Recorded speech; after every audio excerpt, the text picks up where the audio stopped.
Саламатсыңарбы достор. Акыркы кезде кухня саясий бир бөлмөгө айланыптыр. Мен дагы бүгүн ушул саясий бөлмөдөн, кухнядан кичинекей болсо дагы өзүмдүн оюмду бөлүшүп коюуга туура көрдүм. Бүгүн биздин коопсуздук кеңешинин отуруму болду. Мындай айтканда Совбездин отуруму болду. Ал жерде бизге өтө керектүү, маанилүү суроолор талкууланды. Бул албетте корона, ковид, тажы вирусу дейбизби? Ошонун илдетинин бизге кыргыз мамлекетинин өзгөчө кыргыз элине берип жаткан таасири жөнүндө жана аны чечүү боюнча, ал таажыны жок кылуу боюнча маселелер талкууланды.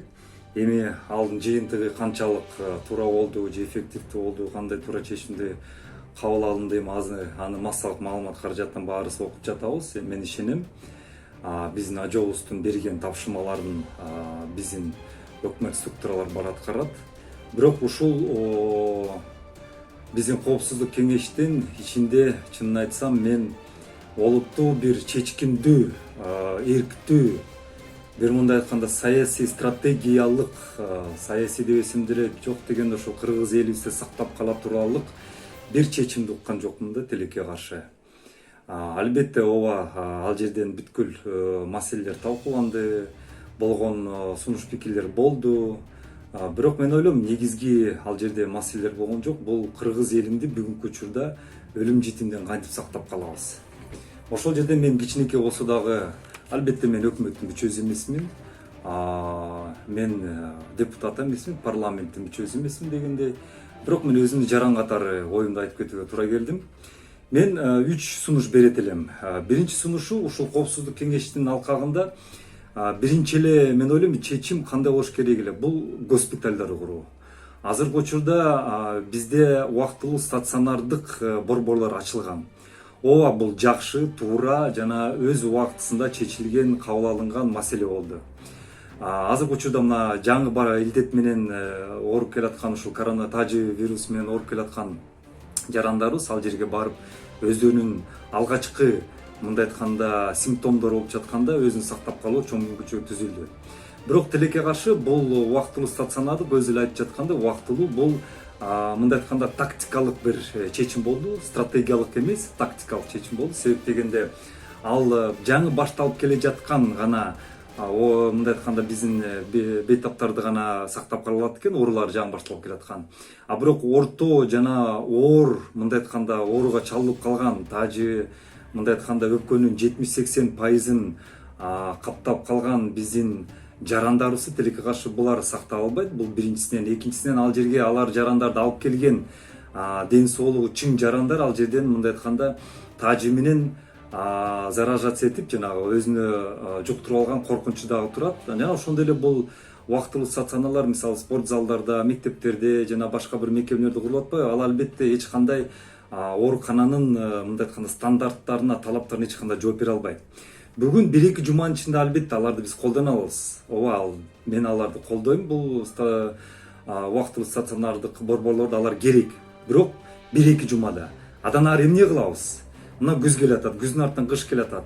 Биздин серепчилерден карап көрсөк, ошол эле вирусологдорду карап көрсөк, алардын айтымы боюнча бул тажы оорусу жай эмес, күз-кышка чейин уланат дейт. Ал эми суукта ушундай биз бул спорт залдарда, ал мекемелерде, мектептерде, бул убактылуу стационарда биз өзүбүздүн жарандарды сактай албайбыз. Ошон үчүн бүгүнкү күндө госпитальдарды куруш керек. Каалайбыз, каалабайбызбы?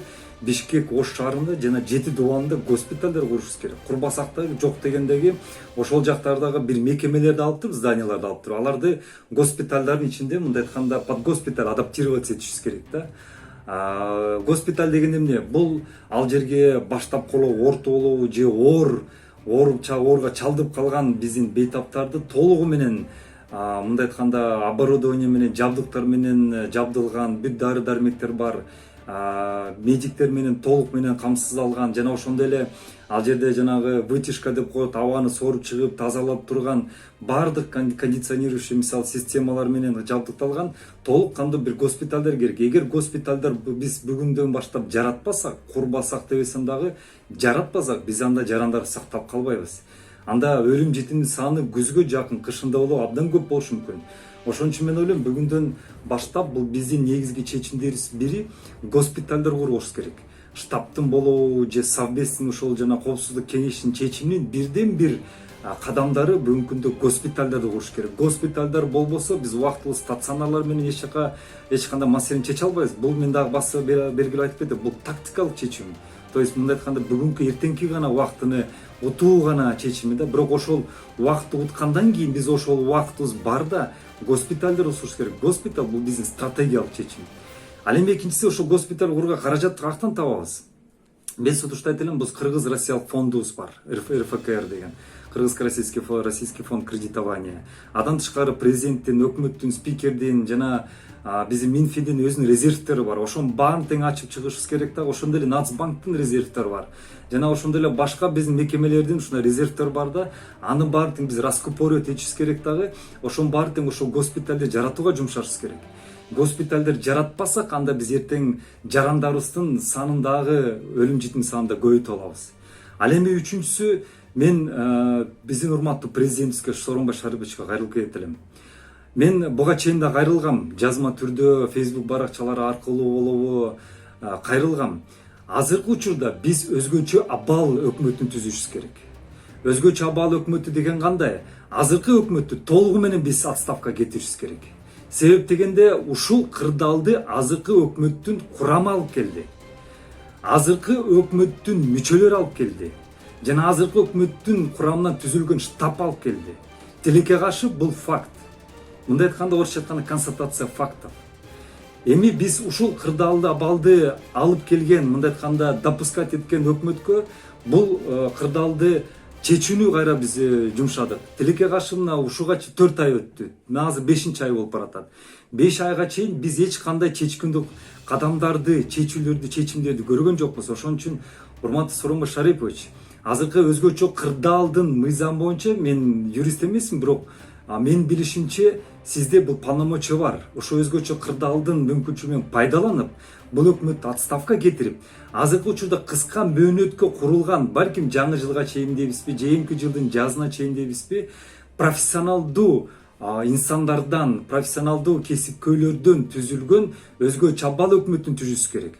Балким ал инсандар биздин мисалы бийлик фракцияларына жакпайттыр, балким депутаттарга жакпайттыр. Бирок алардан түзүлгөн биз өкмөттү көрдүк, канчалык чабалдык экен, компетенттүүлүгү өтө төмөн экенин көрүп жатабыз. Бүгүнкү күнү алардын результаты кыргыз элинин өлүм житимине алып келатат. Кечиресиздер, эми жут башталып атат десем да мен балким жаңылбайттырмын. Тилекке каршы ошондой эле болуп келатат. Мисалы мен деле өзүмдүн жакын туугандымдан азыркы учурда жоготууга учурадым. Тилекке каршы. Ошон үчүн буну айтууга да мен мажбур болуп жатам. Ошон үчүн мен сунуштайт элем, урматтуу Сооронбай Шарипович, жаран катары сизге сунуштайт элем, өзгөчө абал өкмөтүн түзүңүз. Ал жерге тек гана эч кандай партияга же өзгөчө мына акыркы 6-чы, 5-чи, 4-чү парламенттин созывтарынын депутаттарына болобу, партияларына болобу эч кандай байланбаган инсандарды алып келип туруп, алардын ошолордон азыркы өзгөчө абал курамын, өкмөтүн түзүп туруп, жана ошолорго азыркы тажи илдетин жок кылууга, азыр кризистик абалдан жок кылууга маселени тапшырыңыз. Бул азыркы учурда кризис тажыга эле байланыштуу эмес, экономикабыз азыркы учурда мындай айтканда өлүмдүн астында турат. Аны дагы биз куткарышыбыз керек. Элибизден тышкары экономика, себеп дегенде эртең Кудайым буйруп тажин жеңгенден кийин биз элибизди багышыбыз керек. А элибиз бакканда кандай кылып багабыз? Тилекке каршы азыр ушундай чоң маселе турат. Урматтуу Сооронбай Шарипович, азыркы мына сиз президентсиз. Сиздин астыңызда чоң деген мындай айтканда бир чечимдер, бир саясий эркти эл күтүп жатат. Ошол саясий эркти кабыл алып туруп, өзгөчө абал өкмөтүн түзүңүз.